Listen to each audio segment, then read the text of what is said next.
বাংলাদেশের প্রান্তে বঙ্গোপসাগরের দ্বীপে দিনের মশাল জ্বালিয়ে কুতুবদিয়া দ্বীপকে বিশ্ব দরবারে আলোকিত করে শুয়ে আছেন উপমহাদেশের খ্যাতিমান আধ্যাত্মিক মহাপুরুষ সম্রাট আউলিয়া মুসলেহে আজম গাউসে মুক্তার হযরতুল আল্লামা শাহ আব্দুল মালেক মহিউদ্দিন আল কুতুবী রহমতুল্লাহ। চট্টগ্রাম দক্ষিণ জেলার প্রতিনিধি ইসমাইল হোসেনকে সাথে নিয়ে ব্যুরো প্রধান মোহাম্মদ রিদওয়ানুল হকের প্রতিবেদন। হযরতুল আল্লামা শাহ আব্দুল মালেক মহিউদ্দিন আল কুতুবী রহমতুল্লাহ, যিনি একাধারে 100 বছরের হায়াতে জিন্দেগিতে পথহারা মানুষকে সঠিক পথের সন্ধান দিয়ে গেছেন। রাষ্ট্র, সমাজ, নগর, বন্দর, দেশ ও জাতির কল্যাণে যিনি সবসময় আল্লাহর রহমত কামনায় ব্যস্ত থাকতেন। দেশের জন্য করে যাওয়া অসংখ্য ভবিষ্যৎবাণী আজ অক্ষরে অক্ষরে বাস্তবায়ন হতে দেখা যাচ্ছে। যিনি মানুষের অন্তরের ব্যথা, লুকায়িত বেদনা সম্পর্কে জানতেন এবং অবলীলায় বলে দিতেন কার কি সমস্যা এবং কিভাবে সমাধান হবে, সেদিক নির্দেশনা অলৌকিক শক্তি দিয়ে সমাধান করে দিয়ে গেছেন। মানুষের চেহারা, ধন দৌলত, খ্যাতি, যশ যার কাছে ছিল নগণ্য বিষয়। ধনী, গরিব, আমির, রাজা, প্রজা সবাই যার কাছে সমান মর্যাদার অধিকারী ছিলেন। সেই সময় আধ্যাত্মিক মহাপুরুষ বর্তমান সময়ে খুঁজে পাওয়া কঠিন ব্যাপার। হযরতুল আল্লামা শাহ আব্দুল মালেক মহিউদ্দিন আল কুতুবী রহমতুল্লাহের অসংখ্য অগণিত কারামত পথহারা মানুষকে সঠিক পথে পরিচালিত করেছে। 1911 সালে কুতুবদিয়ায় জন্মগ্রহণ করে 2000 সালে মহান আল্লাহর সান্নিধ্যে চলে যান তিনি প্রথাগত কোনো সাধক ছিলেন না, বরং পড়াশোনা করে প্রচুর শিক্ষা অর্জন করে মহান আল্লাহর দিদার লাভ করেন। তাই তিনি একাধারে ছিলেন একজন শিক্ষক ও আধুনিক ধর্মপ্রচারক। আল্লাহর মহান এই অলি আব্দুল মালেক শাহ হুজুরের অনেক অলৌকিক কেরামতি আজও মানুষের মুখে মুখে শোনা যায়। 1969 সালে চট্টগ্রাম মাঝিরঘাটস্থ বঙ্গবন্ধু শেখ মুজিবুর রহমানের সাথে সাক্ষাৎ হয়েছিল। 1980 সালে এই কুতুবদিয়া দরবারে মরহুম প্রেসিডেন্ট জিয়াউর রহমান সাহেব দরবারে আসছিলেন এবং 1987 সালে সাবেক প্রেসিডেন্ট হোসেন মোহাম্মদ এরশাদ এই দরবারে আসছিলেন। অনেক রাজা, মন্ত্রী, মিনিস্টার এখানে এই দরবারে আসে। বিশেষ করে এই দরবার সম্পর্কে অনেকেরই জানা আছে। আমাদের দরবার এমন এক দরবার সম্পূর্ণ শরীয়ত ভিত্তিক। এই দরবারে শরীয়তের বাইরে কোনো কার্যক্রম নেই, যেহেতু আমার বাবা জান একজন শরীয়তের আলেম ছিলেন। এই দরবারে মহিলা পুরুষ একসাথে চলাচল নাই, জিয়ারত নাই। পুরুষের জন্য আলাদা স্থান, মহিলাদের জন্য আলাদা স্থান। বাংলাদেশের এই উপকূলীয় এলাকায় কুতুবদিয়া ছোট একটা দ্বীপ, এখানে অনেক মানুষ বহু কষ্টের বিনিময়ে আসে শুধু আল্লাহর ওলির সান্নিধ্য পাওয়ার লাভের জন্য। সবার কাছে অনুরোধ করব যে অনেক দরবার আছে বা অনেক পীর বুজুর্গ আছে, সবাইকে আপনারা একসাথে এক পাল্লায় মারতে পারবেন না। আমাদের দরবার এমন এক দরবার, এখানে শরীয়তের বাইরে কোনো কার্যক্রম নেই।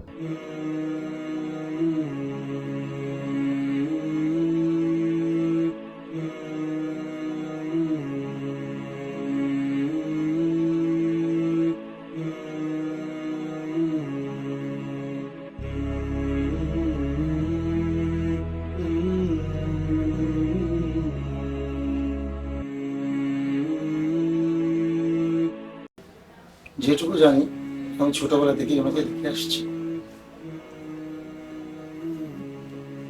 উনি এখানে যত ভক্তরা আসেন, উনি জীবিত থাকা অবস্থায় আমি দেখেছি, উনি ওনাদেরকে বলতেন, তুই আমার কাছে এসেছিস, কি জন্য এসেছিস সেটা যদি আমি বলতে না পারি, আমি কেমন ওলি হলাম, আমি কি ধরনের ওলি হলাম। তুই যখন তোর ঘর থেকে বের হয়েছিস আমার এখানে আসার জন্য, তোর মনের মধ্যে যে কথাটা গেঁথে এসেছিস এখানে, সেটা সম্পর্কে আমার জানা হয়ে গেছে। তুই এসেছিস, আমি তোকে দোয়া করে দিলাম, তোর হাসিল হবে। যেমন আর একটা জিনিস দেখেছিলাম, আমাদের এই বে অফ বেঙ্গল, যেটি আমরা বঙ্গোপসাগর বলি, সেই বঙ্গোপসাগরের মধ্যে প্রতি বছর ঘূর্ণিঝড়ের প্রভাব বিস্তারিত হয়।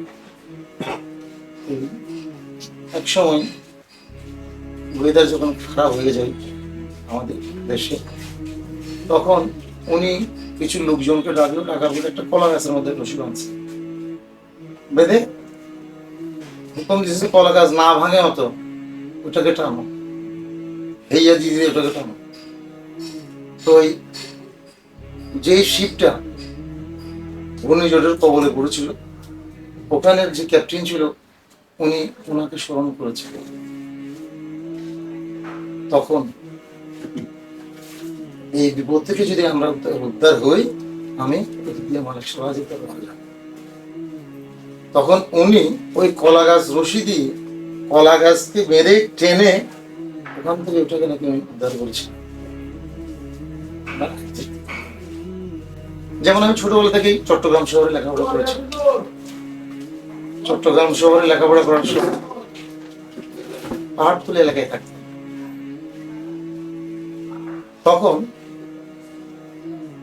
আমাদের যে রোড আছে, গাড়ি চলাচলের জন্য যে রাস্তা আছে, সেই সড়কের মধ্যে এক লোক বিপদে হয়ে পড়ে গেছে যে সে রোড ক্রস করতে পারছে না, উভয় দিক থেকে গাড়ি চলে এসেছে।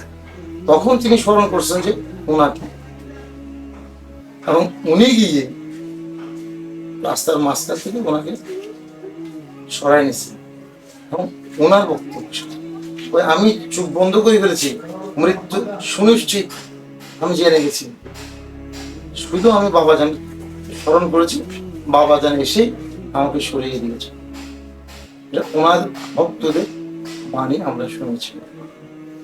যেমন সৌদি আরবে আমরা যে হজ করতে, তো ওখানেও অনেক ভক্তরা ওনাকে হজ করতেছে, তাদের হজ পালন করতেছে, ওখানে দেখেছি। ওনারা এসে আমাদের এখানে বলেছেন, আমরা শুনেছি। যেমন আমি আমার জীবনের একটা ইতিহাস বলি, সবচেয়ে বড় 91 ঘূর্ণিঝড়, তখন আমি বিয়ে করিনি, একদম যুবক। ঘূর্ণিঝড়ের পরে আমি আসছি, গেট দিয়ে যখন আমি প্রবেশ করছি, তখন একজনকে জিজ্ঞেস করলাম যে বাবা কোথায়, মালিক সাহেব বাবা কোথায়? তখন বললেন যে উনি 29 এপ্রিলের পর দিন চট্টগ্রাম চলে গেছে। তখন আমি প্রবেশ করতে করতে বলতেছি, তাহলে এখানে তো মালিক সাহেব নাই, আমিই মালিক সাহেব, উনি আমার দাদা হন।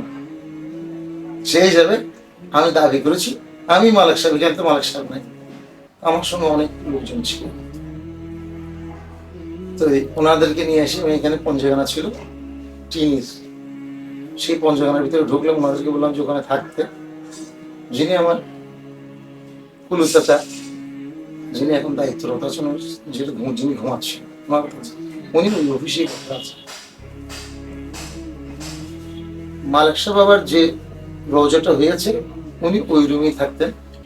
ছোট ছোট বাঁশের বেড়া ছিল, এরকম ছিল, ওখানে ভিতরে উনি আসতেন।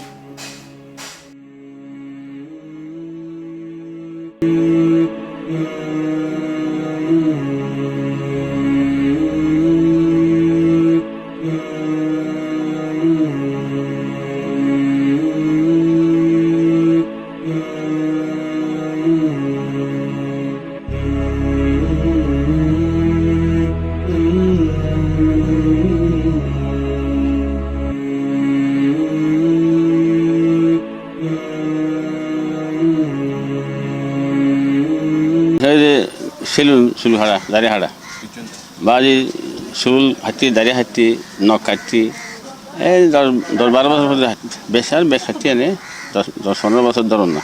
দরবারে মেহমান জুন আছে বেগুন চুল দাড়ি হাতি।